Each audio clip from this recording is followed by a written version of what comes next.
दो सवाल थे।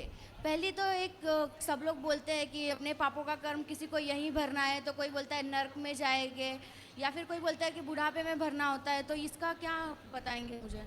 सारी बातें सही हैं। किया हुआ हमारे को भोगना है, चाहे यहीं भोगो चाहे वहाँ भोगो।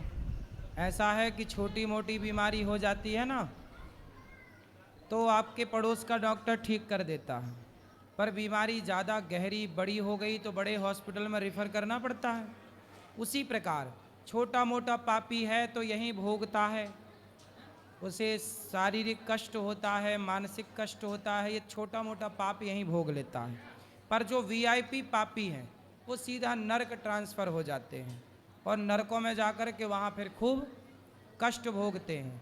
28 प्रकार के नरक होते हैं, उन नरकों में जैसा पाप वैसा दंड।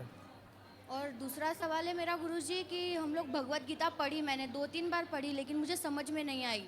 और फिर बाद में समझाने के लिए कोई होता नहीं है। तो उससे भगवत गीता पढ़ने के लिए जो नियम है वो मुझे बताइए। बेटा गीता जल्दी से समझ में नहीं आती, विषय थोड़ा कठिन है, पर पढ़ते रहो, पढ़ते रहो। जो चीज़ आज समझ में नहीं आ रही है वो लगे रहने से कल जरूर समझ में आ गई, और जो नहीं समझ में आ रहा है उसी को समझना चाहिए।